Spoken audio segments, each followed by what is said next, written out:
Bueno, buenas tardes a todos.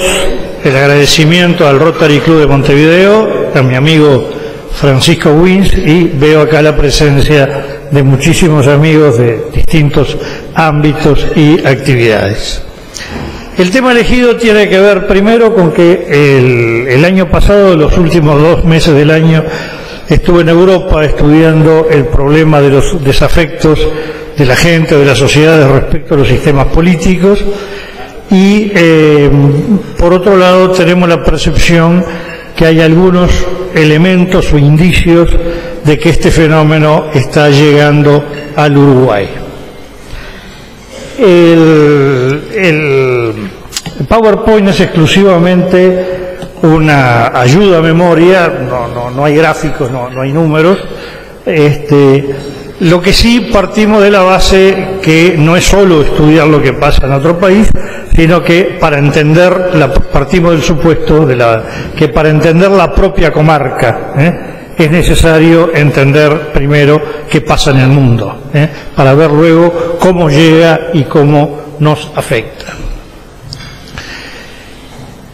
Hay que mirar el mundo sobre todo al que culturalmente se pertenece, porque a veces se hacen comparaciones con mundos que tienen bases culturales diferentes, y sobre todo en la medida que nosotros hacemos el análisis a partir del sistema de partidos y el sistema político, bueno, basarnos en el estudio de las que realmente son pocas democracias de partidos en el mundo que tienen larga trayectoria en sistemas de partidos estables. Este año, entendido como los últimos 12 meses, lo que empezó hablándose del Brexit y hoy alguien le llama el Global Exit, es decir, el año en que se producen una serie de actos electorales en los cuales se reflejan procesos políticos y sociales que venían o más explícitos o más larvados de larga década. El primero que explota es el Brexit, el 24 de junio del 2016. Mi ángulo de análisis es un ángulo de análisis de cómo actúan y qué piensan las sociedades. No me interesa en ese análisis cómo son las cosas, ni qué efectos tiene el Brexit, ni qué bueno, qué malo es para Gran Bretaña. ¿Por qué la gente vota lo que votó? ¿Por qué el no es una confluencia? Y un voto territorialmente homogéneo, prácticamente domina toda Inglaterra con la excepción de Londres, y es opuesto a los fenómenos que ocurren claramente en Escocia y relativamente en Irlanda del Norte. Pero aquí tenemos un voto el no que refleja un pensamiento de derecha nacionalista y xenófoba, un no que refleja pensamiento conservador, un no que refleja pensamiento socialdemócrata y un no que refleja un pensamiento de izquierda, desde izquierda clásica a la izquierda posmoderna. Es decir, no hay un no, sino una colección de no que tiene un punto en común. Hay un desafecto hacia la Unión Europea, por un lado, pero hay un desafecto al establishment político del propio país. Quedó claramente reflejado en toda una serie de estudios realizados antes y después del Brexit.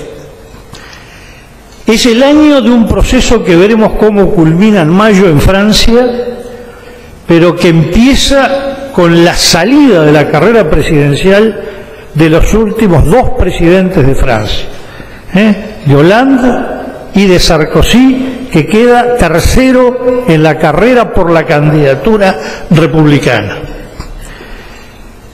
donde al retiro de Hollande viene la destrucción de los socialistas que no logran plantear una alternativa.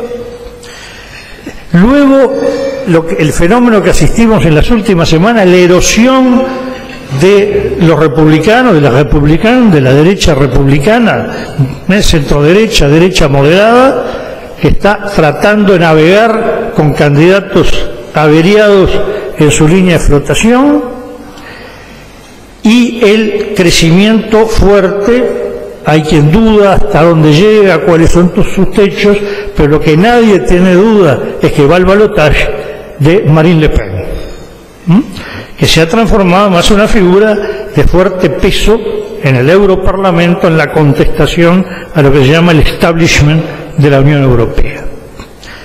En España tuvimos 11 meses sin gobierno, 10 meses y algo.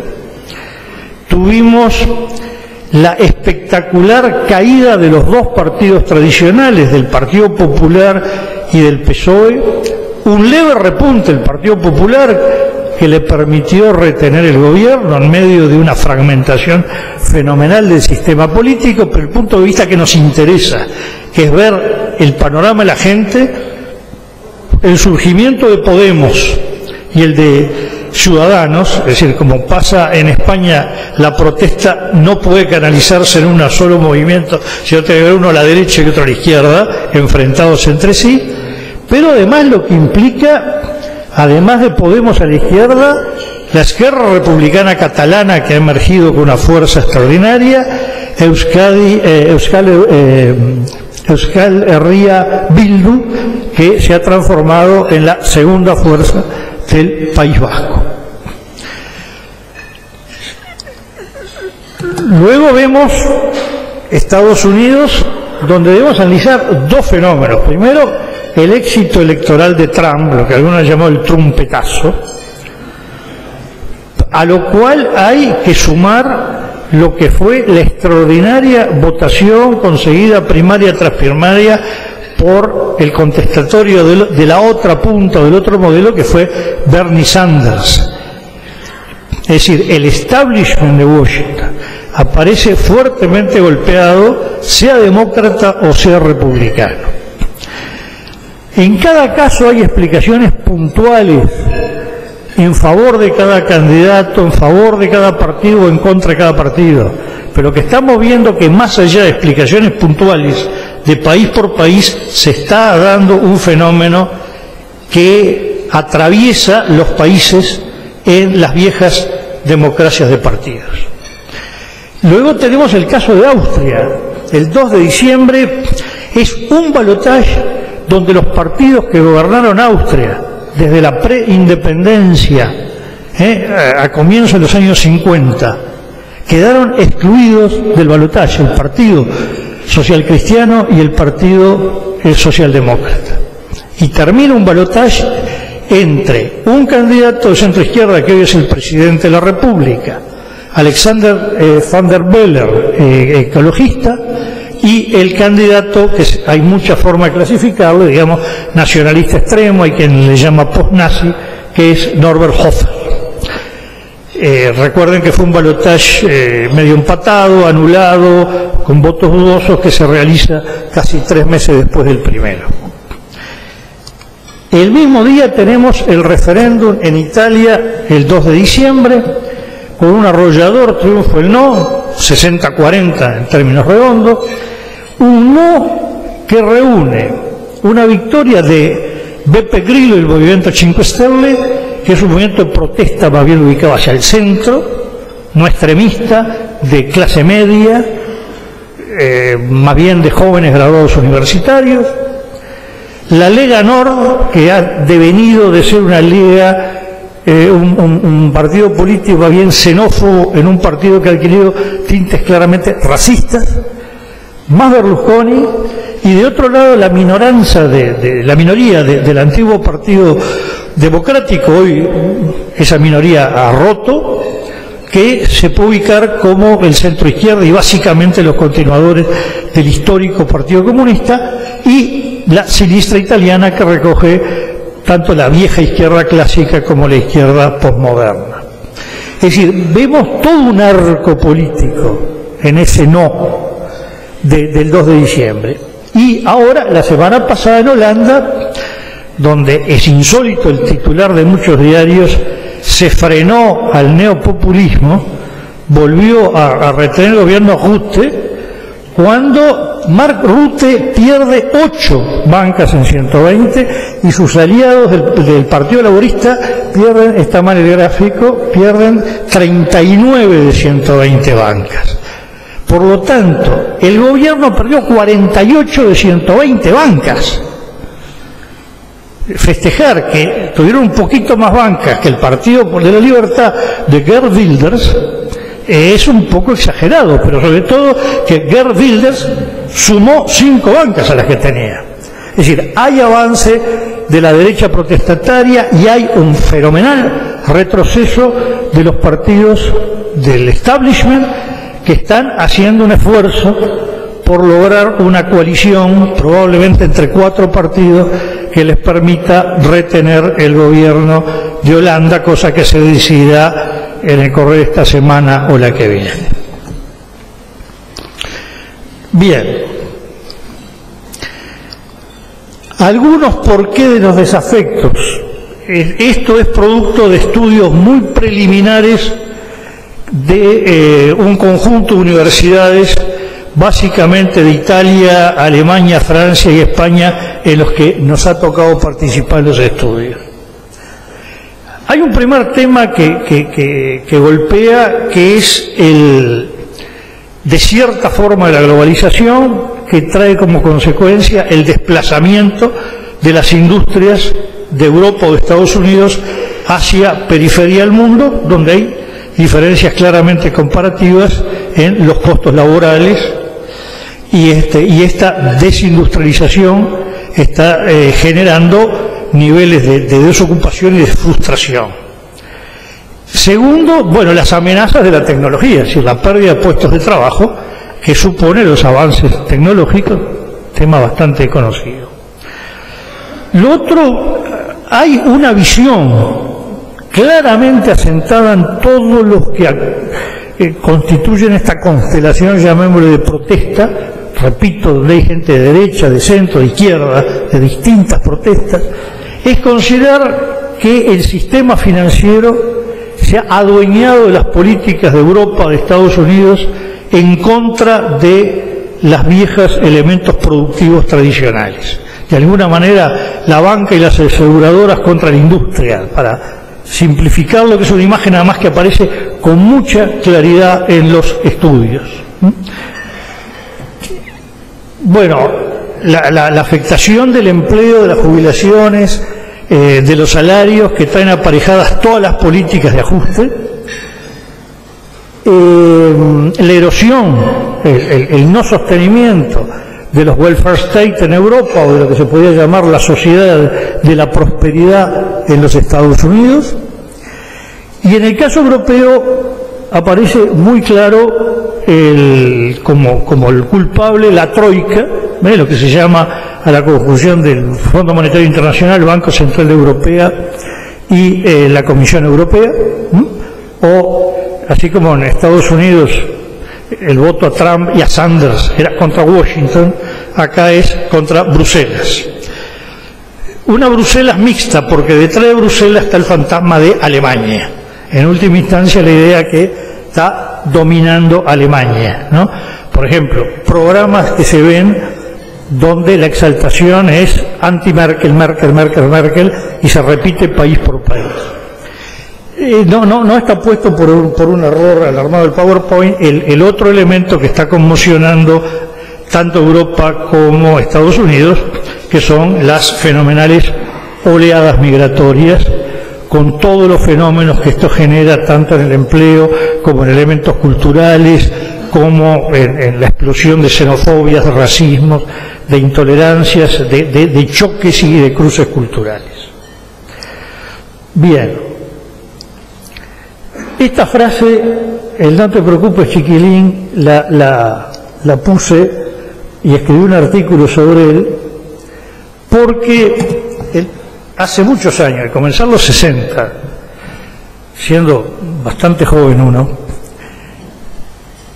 siendo parte de un hogar político, con muchos de mi edad, descubríamos que frente a la gran autosatisfacción que había de las dirigencias políticas, nosotros encontrábamos, yendo a los cafés, andando en los ómnibus, en las aulas de estudio, que había una fenomenal desafección en la sociedad y que había un tremendo malestar hacia lo político los partidos, los políticos. Y ellos, ¿qué está pasando acá? Y nos encontramos con esta frase, recuerdo, hablamos con Valle Pacheco, con Luis Valle, con Echegoyen, con Fernández Crespo, con muchos dirigentes, y según el estilo de cada uno se ajustaba a la frase esta. Exactamente esta frase fue de César Valle Pacheco. Dice: no te preocupes, chiquilín, la gente vota igual. Y ahí nos quedó de por vida una reflexión, que es el tener cuidado que las elecciones solo marcan un elemento cuantitativo, pero la elección no marca si ese voto fue dado con entusiasmo y con confianza, o fue dado como lo menos malo, con desafecto.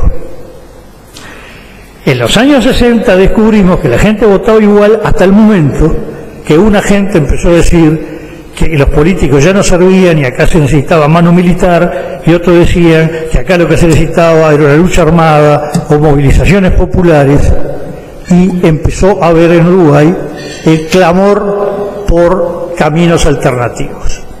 Hoy no ocurre lo de los caminos alternativos, pero sí está ocurriendo el fenómeno del crecimiento del desafecto. Los desafectos en Uruguay, ¿cómo se expresan? Bueno, se expresa. Quiero hablar que yo no estoy hablando de pronóstico electoral, no estoy hablando de las próximas elecciones, estoy hablando de lo que se recoge hoy como estado, llamémosle, afectivo de la sociedad. Hace 5 años más o menos recogíamos que 13, 14, 15% decía que votaba en blanco, votaba anulado o no votaba ninguno. Cuando llegó la elección fue un poquito más que antes, pero fue el 3,3, y antes era 2,8, 2,9. No fue dramático. Por lo tanto, lo que no sé qué pasará en las elecciones. Lo que importa es que hoy estamos que cerca de la cuarta, un poco más de la cuarta parte, no importa, porque acá una encuesta da más, otra menos, nuestras de colegas, pero lo que importa es ver el fenómeno, que está diciendo: si hoy hay elecciones, no voto a ninguno, o voto en blanco, o voto anulado. Esto es un estado de ánimo que es necesario atender. Luego aparecen dos propuestas. Repito, a mí no me interesa qué son las propuestas, sino cómo las ve la gente. Se puede discutir cuánto anti-establishment era Donald Trump. Ahí dice, ¿qué va a ser anti-establishment? Bueno, pero la gente al votarlo lo veía como anti-establishment. Eso es lo que importa desde el punto de vista de la gente. Y el Partido de la Gente de Novik y Unidad Popular están ambos vistos por la sociedad para mirarlos, para darle apoyo o para restarle apoyo, no importa, como anti-establishment, como algo que sale del sistema para desafiarlo. Si sumamos todo esto, lo que nos da es que no menos de 1 de cada 3 uruguayos, más de la tercera parte, hoy está en una visión negativa hacia el sistema político y las alternativas clásicas del sistema político. A lo cual tenemos que agregar que cuando se valoran instituciones, las instituciones menos valoradas son el Parlamento, los partidos políticos y los sindicatos. Es decir, 3 instituciones diferentes, pero que son instituciones de representación. Cuando se analizan profesiones, la profesión menos valorada aparece la de políticos como la de sindicalistas. ¿Por qué está pasando esto? Bueno, muchas de las causas que vemos en Europa no están presentes. Algunas no sabemos qué va a pasar. Todavía no hay mediciones claras ni cuantitativas, pero estamos sufriendo una oleada migratoria de características diferentes a las migraciones tradicionales del Uruguay, que en algunos casos desplazan mano de obra uruguaya, y no sabemos si esto se calcula que hay la posibilidad de 17.000 inmigrantes de aquí a fin de año nuevos. Estamos en una tasa muy elevada de migración en relación a la población, y que este puede ser un fenómeno que empieza a generar algunos de los efectos que genera, no digo hoy en Europa, que son oleadas ya incontenibles, sino 10, 15, 20 años atrás, cuando teníamos el principio de la última gran oleada que venía de África y de Oriente Medio, del norte de África y Oriente Medio. Lo que vemos es que en Uruguay se ha agotado un ciclo histórico, que de alguna manera el agotamiento empieza en el 2004, es decir, el Frente Amplio ofició desde el punto de vista del clima societario como una válvula de reaseguro al sistema. Todo el desafecto que estaba generando el sistema tradicional tenía como canalización que había una alternativa. 12 años después, esa alternativa no es alternativa, es parte del sistema. Expresado en dos frases clásicas. Cuando hace 15 años la gente despectivamente decía todos los políticos son iguales, dicho despectivamente, claramente refería a políticos blancos y colorados. Cuando hoy dicen todos los políticos son iguales, no hacen excepción. Es decir, desapareció esa válvula porque se integró al sistema y tiene el mismo desgaste que el sistema. Y esto es mucho más importante. Algunos problemas que han ocurrido en la gestión de gobierno han sido mucho más relevantes en el quiebre de la sociedad que los aspectos puramente económicos. Así claramente, al respecto del Frente Amplio hay un antes y un después de ANCAP. Y eso no tiene que ver exclusivamente con que haya aumentado o dejado de aumentar el IRPF. Es un quiebre de confiabilidad en que había alguien que podía hacer una política distinta a la política que se criticaba. Para terminar, estoy llegando al tiempo previsto, lo que quiero dejar planteado, que era el sentido de esta charla, es la necesidad de reflexionar sobre la situación de un país que, independientemente que pasen las elecciones, que alternativas hay, se empieza a gestar un nivel de desafecto y de disociación entre segmentos cuantitativamente importantes de la sociedad y el sistema político y el sistema de representación. Esto no se expresa cuantitativamente, no se mide en votos, pero sí se expresa en confiabilidad en la sociedad, en las instituciones y en el futuro del país. Me parece que este es de los temas que no está en la agenda de titulares, pero que es un tema estratégico al cual debemos atender, seguir minuciosamente y reflexionar sobre el mismo. Muchas gracias a todos.